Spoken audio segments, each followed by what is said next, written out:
যে বৈষম্য বিরোধী ছাত্র আন্দোলন বলতে কোনো কমিটি, কোনো প্ল্যাটফর্ম এখন আর থাকতে পারে না। কিন্তু এখন যেটা হচ্ছে, এই বৈষম্য বিরোধী ছাত্র আন্দোলনের সমন্বয়করা সচিবালয়ে গিয়ে মাস্তানি করতেছে।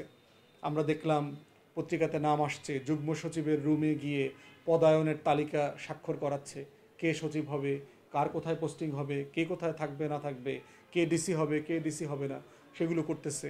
এরা বিভিন্ন ডিসিএসপির অফিসে গিয়ে প্রোটোকল চাচ্ছে, 100 লোকের খাবার রেডি করো, 150 লোকের খাবার রেডি করো। বিমানবন্দরে গিয়ে বলছে যে প্রোটোকল পাঠাইতে, পুলিশ প্রোটোকল পাঠানোর জন্য। এইগুলো অ্যাবিউজ সমান হয়ে গেছে। এগুলো রাষ্ট্রের কাজ, এগুলো তোমাদের কাজ না, এগুলো ছাত্র সমাজের কাজ না। তোমরা রাস্তায় দাবি করো, প্রতিবাদ করো, অন্যায়ের বিরুদ্ধে দাঁড়াও, কিন্তু তোমরা নিজেরা রাষ্ট্রের অংশ হওয়ার চেষ্টা করিও না। এটা তোমাদের যেটা হবে, মাত্র তো 1 মাস হয়েছে, কয়দিন পর দেখবা ছাত্র জনতা কিন্তু তোমাদেরকে প্রতিহত করবে। এটা বলে রাখলাম। এটা তোমাদের শুনতে এখন হয়তো ভালো লাগবে না, তোমাদের থেকে বয়স অভিজ্ঞতা যেহেতু আমাদের বেশি, এই জাতির মনস্তত্ত্ব যেহেতু বুঝি, তোমাদেরকে আমরা সতর্ক করতেছি ছোট ভাই হিসেবে, অনুজ সহযোদ্ধা হিসেবে। এইভাবে করলে তোমাদের ছাত্র সমাজের পক্ষ থেকেই তোমাদের প্রতি ঘৃণা আসবে, বিদ্বেষ আসবে। কারণ অনেকের কাছেই তোমাদের লাইফস্টাইল, তোমাদের চলাফেরা, তোমাদের কাপড় চোপড়, তোমাদের গাড়ি, তোমাদের বিমানে করে যাওয়া আসা করা, এগুলো কিন্তু পছন্দ হচ্ছে না। তোমাদের টাকা পয়সা লেনদেন নিয়ে অনেক গল্প প্রচলিত হয়ে যাচ্ছে। মধুর ক্যান্টিনে, ডাকসু ক্যাফেতে রাত 1টা 2টা পর্যন্ত তদবির বাণিজ্য হচ্ছে, বন্যার টাকা লুটপাট হইতেছে, মেয়েদেরকে অ্যাবিউজ করার ঘটনা আসতেছে, ডিবি অফিসের টাকা লেনদেন হয়েছে, এরকম অনেক ঘটনা কিন্তু আসতেছে। এবং তোমরা যত বেশি দিন এগুলো নিয়ে বাড়াবাড়ি করবা, তত বেশি ঘটনা এখান থেকে আস্তে আস্তে বের হয়ে আসবে এবং তোমাদের বদনাম হবে। অতএব সারা দেশের মানুষের সম্মান, ভালোবাসা তোমাদের কাছে থাকতে থাকতেই তোমরা দয়া করে এখান থেকে সরে যাও।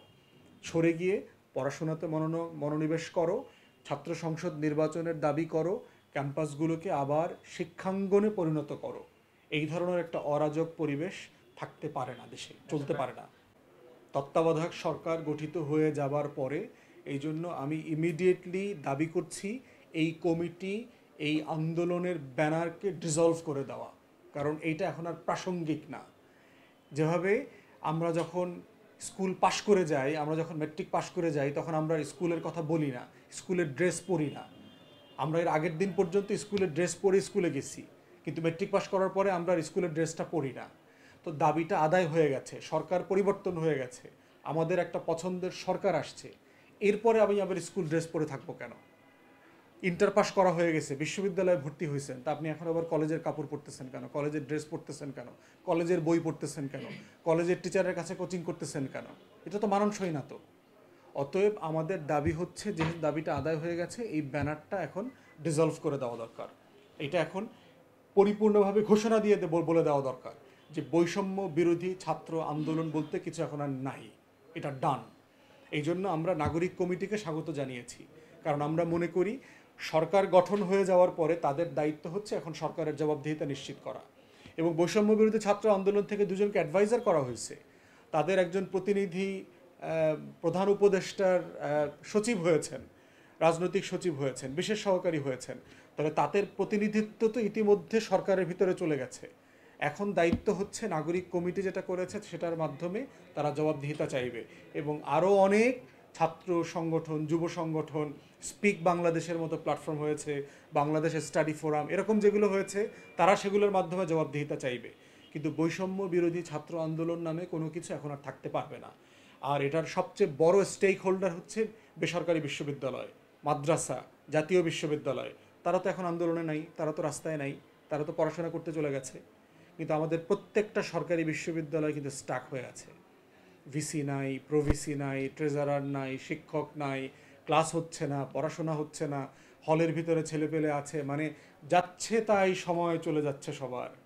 এইটা তোমরা কয়েকদিন পরে বুঝবা, যখন দেখবা জীবন থেকে হঠাৎ করে 6 মাস 1 বছর চলে গেছে। এবং এটার কিন্তু সেশন জটের ঝামেলায় পড়তে হবে সবাইকে। এই সেশন জটের ঝামেলা কিন্তু আমরা 80-র দশকে 90-র দশকে বিশ্ববিদ্যালয়গুলোতে দেখেছি।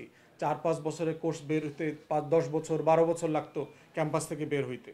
এবং এই ধাক্কাটা কিন্তু সকল ছাত্রছাত্রীকে প্রচণ্ড বিপাকে ফেলবে, বিপদে ফেলবে। তাই আমি মনে করি এই ছাত্র আন্দোলন বাদ দিয়ে দেওয়া দরকার, এটার কোনো প্রাসঙ্গিকতা নাই। এই কমিটি ডিসলভ করে ফেলা দরকার ঘোষণা দিয়ে, এবং সবাইকে এখন ক্যাম্পাসমুখী যাওয়া দরকার। আর তাদের যেটা করতে হবে, ক্যাম্পাসগুলোতে, বিশ্ববিদ্যালয়গুলোতে ছাত্র সংসদ নির্বাচন দিয়ে দেওয়া হোক, তাহলে তাদের নির্বাচিত প্রতিনিধি হয়ে যাবে। তারা তখন বৈধতার ভিত্তিতে, ন্যায্যতার ভিত্তিতে তারা প্রতিনিধিত্ব করবে, তাদের দাবি দাওয়া তুলে ধরবে। তো আমরা বারবার বলেছি যে ছাত্র সমাজের এখানে একটা বড় অবদান আছে, কিন্তু সেটা একক না। অতএব আমরা সবাইকে এই অবদানটা, এই ক্রেডিটটা দেওয়ার পক্ষে। আমরা কথা হলে যে আমরা বারবার বলেছি যে বাংলাদেশের গত 16-17 বছরের এই যে আবর্জনা মুক্ত করবার যে আন্দোলন, ফ্যাসিবাদ বিরোধী আন্দোলন, গণতন্ত্রের জন্য আন্দোলন, এই আন্দোলনে দেশে বিদেশে প্রবাসে থাকা প্রত্যেকটা মানুষ তার সাধ্যমতো অংশগ্রহণ করেছে। আমাদের প্রবাসী ভাই বোনদের অবস্থা দেখেন, 2 মাস দেশে টাকা পাঠায় নাই। যারা কষ্ট করে আয় উপার্জন করেন, বাড়িতে টাকা না পাঠাইলে চাল ডাল কেনা যাবে না, এমন মানুষগুলো দেখেন একটা অবরোধ, স্ট্রাইক করেছে, রেমিটেন্স শাটডাউন কর্মসূচি পালন করেছে, তারা টাকা পাঠায় নাই। তাহলে তারও তো একটা অবদান আছে এখানে। তাকে হয়তো আমি আপনি চিনি না। আরব আমিরাতে দেখেন প্রবাসী ভাইরা আমাদের এই আন্দোলনের সাথে একাত্মতা প্রকাশ করে মিছিল করেছে। সেই দেশের আইনে যে মিছিল মিটিং করা নিষিদ্ধ, এবং এটা তারা জানার পরেও মিছিল করেছে, এই আন্দোলনের প্রতি সমর্থন জানিয়েছে। তাদের 3 জনের যাবজ্জীবন শাস্তি হয়ে গিয়েছিল, বাকিদের 3 থেকে 10 বছর পর্যন্ত সাজা হয়েছে। আমরা এটা নিয়ে আন্দোলন করেছি, আমরা কথা বলেছি, আমরা এখানকার পররাষ্ট্র উপদেষ্টার সাথে আমাদের বক্তব্য পাঠিয়েছি, লিখিত অভিযোগ দিয়েছি, এবং সেটার ভিত্তিতে ওনারা অ্যাকশন নিয়েছেন ডক্টর ইউনূস এবং ওনার টিমের ব্যাপারে। এই জন্য আমরা ওনাকে সাধুবাদ জানাই যে আমাদের সকল প্রবাসীকে ছেড়ে দেওয়ার সিদ্ধান্ত হয়েছে। ইতিমধ্যে সম্ভবত 24 জন বা 25 জন বাংলাদেশে চলেও এসেছে, বাকিরাও আস্তে আস্তে আমরা আশা করছি খুব শীঘ্রই দেশে ফিরে আসবে।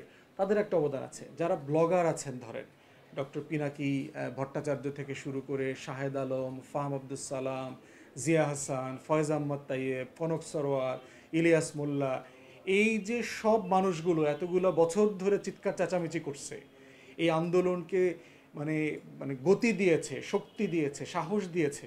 যখন দেশের মানুষ কথা বলতে ভয় পাইতো, তখন এই মানুষগুলো কথা বলেছে। অতএব এই মানুষগুলোর তো একটা অবদান আছে। যেই মানুষগুলোকে আমরা চিনি না, ধরেন গ্রামে গঞ্জে রাস্তাঘাটে জায়গায় জায়গায় প্রতিবাদ করেছে, মিছিল করেছে। এই যে লক্ষ লক্ষ মা বোনেরা আসছে বাচ্চাদেরকে নিয়ে, ভাই বোনদেরকে নিয়ে, ছেলে মেয়েদেরকে নিয়ে, তারও তো এই আন্দোলনে অবদান আছে। তো অধিকাংশ মানুষ তো আসলে নাম না জানা মানুষ, মুক্তিযুদ্ধের মতো। যারা যুদ্ধ করেছে এদেরকে আসলে কেউই চেনে না। যুদ্ধের প্রয়োজন ছিল, অস্ত্র নিয়েছে, ট্রেনিং করেছে, যুদ্ধে চলে গেছে, দেশ হয়ে গেছে, আবার অস্ত্র জমা দিয়ে ধান খেতে চলে গেছে। আমাদের আন্দোলনের অবস্থাটাও তাই। সবাই আন্দোলনে আসছেন যার যার বাড়ি থেকে, ঘর থেকে, কাজ থেকে, আন্দোলন শেষ, বাড়ি চলে গেছেন, ক্রেডিট নেয় নাই। তো এই জন্য মনে করি যে যেহেতু অধিকাংশ শহীদ হচ্ছে তরুণ যুবকরা, তাদেরকে অবশ্যই আমাদেরকে এই ক্রেডিটের, এই অবদানের স্বীকৃতি দিতে হবে। কিন্তু ছাত্র সমাজকেও বলছি, যে সকল মানুষগুলো গত 16 বছর চুলা বানিয়ে, কাঠ সংগ্রহ করে, আগুন জ্বালায় তাওয়াটা গরম করছে তোমার জন্য, তুমি আইসা হয়তো 3 সপ্তাহ সেখানে রুটি ভাইজা খাইছো, কিন্তু ওই মানুষগুলোকে তুমি স্মরণ করবা না? যে মানুষটা তোমার জন্য তাওয়াটা গরম করে রাখছে, যে মানুষটা ব্যাকফিল্ড থেকে, ফরওয়ার্ড থেকে, ডিফেন্স থেকে গোলটা রেডি করে তোমাকে মেসি বানাইলো, তুমি সেই টিম প্লেয়ারদেরকে তুমি বলবা না তার কন্ট্রিবিউশন, তার অবদানের কথা? এই জন্য ছবি যখন তোলে মেসি, একা ছবি তোলে না, 11 জন মিলে কাপ ধরে ছবি তোলে। এই জন্য আমরা বারবার বলছি যে এটা হলো ছাত্র, শিক্ষক, শ্রমিক, সাধারণ মানুষ, দেশি প্রবাসী, নাম না জানা লক্ষ মানুষদের অবদানের ফসল হচ্ছে বেগম লক্ষণ সেনের পলায়ন।